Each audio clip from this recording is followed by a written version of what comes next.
Pertanyaannya sejauh mana pembuktian motif akan menentukan jerat akhir pidana terhadap terdakwa Ferdi Sambo dan Putri Chandrawati? Kita akan bergabung bersama Jamin Ginting, pakar hukum pidana. Bung Jamin, saya boleh mulai dari ini apple to apple nggak sih sebenarnya ketika kemudian penasihat hukumnya Sambo dan Putri memakai contoh perkaranya kasus sianida dalam penerapan pasal, apa targetnya? Ya, kalau kita lihat ada perbedaan ya, yang paling tidak ada 3 hal perbedaan antara kasus Jessica Wongso dengan kasus Ferdy Sambo. Pertama yaitu subjek pelaku tindak pidananya. Hmm, Subjek pelaku tindak pidana di Jessica adalah orang sipil ya, yang tidak ya. mempunyai kekuasaan, relasi kuasa nggak ada dalam dirinya dan nggak punya jabatan apapun terkait dengan itu. Sedangkan ini adalah kita ketahui sama-sama FS adalah seorang jenderal yang memiliki relasi kuasa Mhm. dan itu dilakukan bukan oleh dia saja dalam pembuktiannya nanti dibuktikan, tetapi juga menyuruh melakukan terkait dengan dilakukan oleh Baradae dan teman-teman lain. Itu yang pertama. Yang kedua, eee, kalau kasusnya Jessica ini 340-nya itu adalah sudah terbukti melakukan tindak pidana dan ini juga kalau dijadikan dasar kemungkinannya FS juga bisa lebih berat. Karena apa? Karena tadi ada relasi kuasa dan jabatan tertinggi. Yang ketiga adalah ini Jessica tidak melakukan suatu dakwaan yang diajukan JPU, tidak ada pasal 55 penyertaan ya. Nah, sedangkan FS ini ada penyertaan dan yang keempat tadi salah satunya yang saya tambah satu lagi yaitu adanya perintangan terhadap Penyidikan. penyidikan dan Hmm. itu Jessica Wongso nggak ada gitu. Jadi jenis surat dakwaannya aja hanya sama di pasal 340 dan Aha. 38. Sementara yang lain ada pasal 55 dan juga pasal terkait dengan perintangan yang ada di pasal 48 ya, pasal 47 atau 49 itu terkait dengan perintangan ITE, Mhm. perintangan. Jadi kayaknya jelas yang disasar hanyalah 340-nya ya, supaya, lolos dari jeratan hukuman, matinya ya? Ya, kita harus ketahui kalau Jessica Wongso itu dia sudah dihukum, ya sudah dihukum selama 20 tahun.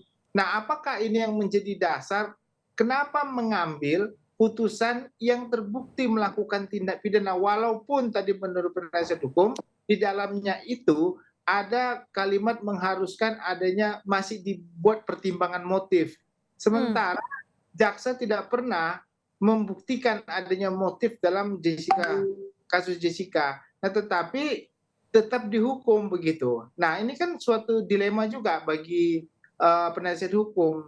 Jadi ini menunjukkan sebenarnya walaupun jaksa tidak membuktikan motif, tetapi bisa dihukum 20 tahun dari pertimbangan hakim itu.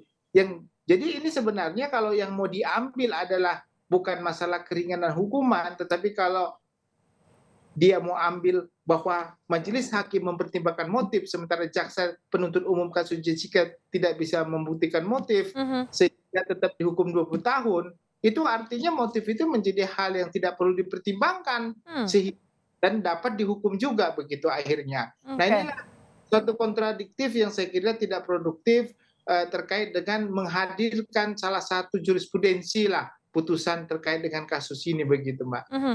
Anda kan juga mengamati betul dari awal sampai akhir, akhirnya kemudian hakim menjatuhkan vonis 20 tahun penjara kepada, Jessica kala itu. Tapi kalau Ya. Anda melihat artinya ini justru malah akan menjadi salah strategi dari penasehat hukum yang kemudian bisa dimanfaatkan oleh jaksa penuntut umum atau sebaliknya akan membuat hakim menjadi ragu? Ya, saya masih ingat sekali walaupun sudah hampir 6 tahun yang lalu saya berbicara di Kompas TV juga terkait dengan wawancara, apakah motif perlu enggak ya terkait dengan pembunuhan. Saya mengatakan pada saat itu Jessica sendiri dan kita harus tahu siapa motifnya itu. Nah, tahu motifnya itu bukan berarti jaksa harus membuktikan dulu motifnya sehingga pasal 340 itu bestial intelligence-nya jadi terbukti, bukan begitu. Mmm, Artinya pengungkapan kronologi yang jelas dan terang terkait dengan perbuatan Jessica pada saat itu sehingga dia bisa alasan motif kenapa dia harus membuat racun dan segala macam sehingga orang mati itu harus dijelaskan. Nah, tapi itu pun hakim tetap mencantumkan sebagai motif dan jaksa tidak menguraikan itu. Bahkan ahli-ahli sudah diterangkan tidak perlu. Dan itu bisa diterima dan akhirnya Oke. 20 tahun. Nah, sekarang lagi mau dipakai itu sebagai dasar pertimbangan. Tetapi sayangnya itu sudah diputus bersalah. Harusnya, Mbak, yang diambil itu adalah jurisprudensi Hmm. yang bahwasanya seorang itu bebas atau lepas dari hukuman karena jaksa tidak dapat membuktikan motif. Mhm. Nah, yang itu sebenarnya harus dicari jurisprudensi orang yang bebas atau lepas dari hukuman karena jaksa tidak dapat membuktikan motif terkait dengan pembunuhan yang dilakukan oleh terdakwa. Nah, itu baru bagus itu dan itu bisa dapat poin ya bagi hakim Hmm. begitu, Mbak. Jangan-jangan karena sudah tidak punya lagi cara untuk membebaskan jeratan dari 340, Bung Jamin? Ya, saya kira segala upaya belakangan ini cukup masif ya, dan supaya ada aja jalan keluar karena beberapa upaya itu kan sudah dilakukan ya, bahkan terhadap GC juga dipertanyakan. Itu kan semua bagian dari bagaimana menyatakan bahwasanya inisiatif contohnya dari Pak Ferdy Sambo untuk membongkar perkara ini juga kemarin juga dicetuskan padahal jelas-jelas GC itu hanya diberikan Mhm. kepada Baradae contohnya. Dan ini semua ada upaya-upaya yang berusaha untuk bagaimana hakim mempunyai rasa simpati yang cukup besar dan sehingga beban pertanggungjawaban pidana itu tidak dilimpahkan sebagai satu-satunya kepada FS begitu. Jadi dia bukan orang yang menginginkan kematian Yosua, tetapi dia itu hanya menyarankan ya, contohnya hajar gitu. Nah itu Ya, kan bagian dari ini yang suatu digunakan ya? upaya begitu, upaya untuk bisa meringankan atau bahkan bukan satu-satunya aktor lah untuk Mhm. intelektual. Mhm. Anda melihat bahwa sejauh ini dari terlepas dari upaya kemudian penasihat hukum FS dan PC untuk membuktikan, tapi masih cukup kuat nggak dakwaannya jaksa? Ya, jaksa tidak ada kewajiban untuk membuktikan apakah motif itu benar atau tidak benar. Oke. Dia hanya mempunyai kewenangan dan mempunyai tugas dan tanggung jawab membuktikan apakah unsur-unsur yang didakwanya ada pasal 340, 38 itu semuanya terpenuhi dari fakta-fakta persidangan. Apakah dari saksi yang dihadirkan, barang bukti yang ada, dan juga dari ahli ya, dan bahkan nanti ada petunjuk. Nah, inilah yang memberi keyakinan bagi hakim berdasarkan dua alat bukti menjadi dinyatakan bersalah atau tidak bersalah. Mhm. Nah, ini sebenarnya yang dikuatkan oleh JPU. Dan kalau sekilas yang kita lihat, keyakinan hakim terhadap ini kelihatannya sudah mengerucut. Artinya ada keyakinan hakim ini adalah pembunuhan. Oke. Tinggal terkait dengan apa? Pembunuhan berencana atau pembunuhan biasa. Karena FS sendiri sudah mengakui dan dia meminta maaf akan perbuatan dan bersedia bertanggung jawab terhadap apa perbuatannya begitu. Nah itu Mhm. kan artinya dari pengakuannya itu membuktikan dia sudah mengakui sebagai orang yang punya inisiatif untuk melakukan pembunuhan. Pembunuhan.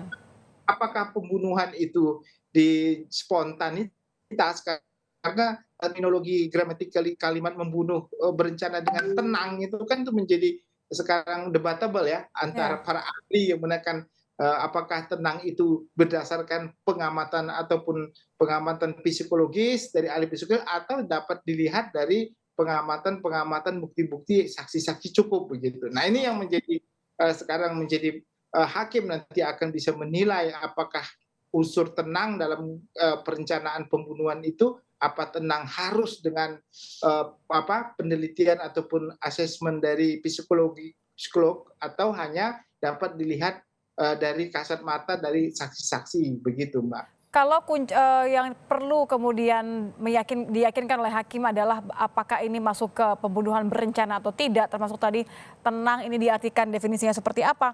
Pembuktian apa menurut Anda yang kemudian bisa menambah kejelian hakim untuk memastikan bahwa jeratannya sesuai, tidak lepas dari hukuman maksimal? Ya, kalau hakim dia sudah memantongin saya kira ya, artinya sudah memiliki pandangan yang cukup ya untuk bisa memutus perkara ini. Hanya saja dia perlu pertimbangan yang cukup kuat dalam pertimbangan majelis. Jadi dalam putusan itu ada pertimbangan terhadap setiap unsur-unsur pasal yang didakwakan ya. yang dinyatakan terbukti. Kalau nanti dapat contohnya sekarang ini kan yang dituntut oleh jaksa penuntut umum dia harus pilih apakah 340 atau 338 kan dalam Mhm. tuntutan boleh dua-dua juga begitu. Nah, kalau nanti jaksa penuntut umum dalam tuntutannya 340 dan hukumannya seumur hidup contohnya ya, maka otomatis hakim dalam memutuskan harus punya dasar untuk memutuskan apakah sama dengan tuntutan seumur hidup contohnya, atau dia hanya menuntut memutuskan hanya 20 tahun, tapi ada dasarnya gitu, dasarnya apa itu. Nah, inilah yang diperlukan, apakah dia mengambil dari ahli-ahli yang sudah dihadirkan atau nanti dia bisa inisiatif contohnya, hakim mengatakan, "Oh, saya perlu ahli sendiri untuk bisa saya hadirkan untuk lebih netral dibandingkan dengan ahli jaksa ataupun ahli penasihat hukum." Itu bisa dilakukan, tapi sampai saat ini kan arah ke sana kita belum lihat ya. Jadi kemungkinan besar, hakim punya pandangan sendiri terhadap kaitannya dengan pertimbangan hukumnya, tapi pada dasarnya saya lihat hakim sudah punya pandangan terkait dengan ini, apa yang harus diputuskan apabila nanti JPU pakai 340 atau 338. Tapi saya Mmm. kelihatannya hakim, jaksa penuntut umum lebih mengarah, di 340 berdasarkan fakta-fakta persidangan yang kita lihat, sampai saat ini begitu, Mbak.